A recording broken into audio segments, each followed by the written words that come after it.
Okay, we're outside today, and we may hear a little noise and stuff, but it'd be a nice day to spend a little time outside. What we're going to talk about is, we're going to talk about the next project we're going to do, which is a three-dimensional carving. Now, up until now, the projects that we have been doing have been one-dimensional. In other words, it's just this side that you see. But now we're getting into a more advanced form of carving, which is called three-dimensional. Where on the other carvings you saw, this side was carved and this side was pretty much left flat, okay? And it's also called a relief carving, or what we call one-dimensional carving. But now we're going to go into a more advanced carving for those who have accomplish the other two into what is known as three-dimensional carving. Now, I'm going to show you, I'm a figure carver, and this is a three-dimensional carving.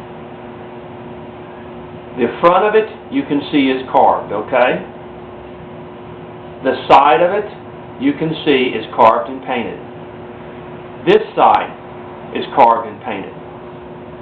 And, of course, the back, you can see the coat that he wears, and the pants and the shoes. Everything on each side of the carving is done in a three-dimensional way. You can look at this carving, you can take this carving, and you can look at it from either side, and you will see that something is carved into it. That is known as a three-dimensional carving. Okay? Now, this also is a three-dimensional, but it's a much smaller carving. When I turn it, each side that you look at is carved. Something is carved on it, and it is a three-dimensional carving. And this is what I do. I'm a figure carver. I do mainly three-dimensional carving. Okay? And that's what we're going to do today. Now, it's not going to be this fancy. No, I mean, I've been flat plane carving for a long time. Now, the pattern that we're going to use is actually a pattern from one of the intermediate things. So, in a way, we're going to be using an intermediate pattern and doing an advanced project. Now, I just happen to like this little pattern. It's of an Indian head, and I thought it would be really neat. Now, the pattern is not the fact in this. That is not what the key is.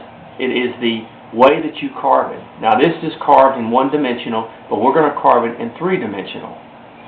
See? And this is the cutout.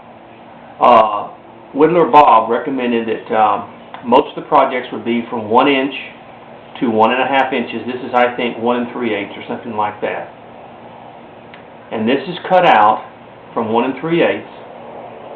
And we have our project here. Okay? And what we're going to do is we're going to carve this project, this Indian face, in 3 dimensions. So it's a little bit different. Now, a lot of you say, well, why don't, you're going to do fancy. No, I'm not. Realize that when I've been carving for a long time, and I do a lot of extra things to these flat plane pieces. But that is not what we're going to do here.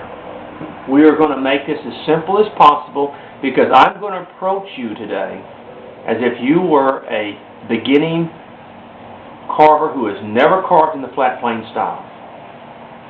That's what I'm looking at right here. So, what we're going to do is we're going to start carving this piece. And this is the introduction to this piece that we're going to do. And it's going to end up something like this, but realize that we're going to do this in 3 dimensions. So I wanted to show you what a 3-dimensional character looks like. We have carved several 3-dimension characters. But I'm going to approach this as if you have never carved a 3-dimension figure in your life. You have only carved 1 dimension, and I will show you how we're going to do that. Okay? All right. Well, I tell you what. I'm going to end this video, and I'm going to get ready, and we're going to do this piece. Okay?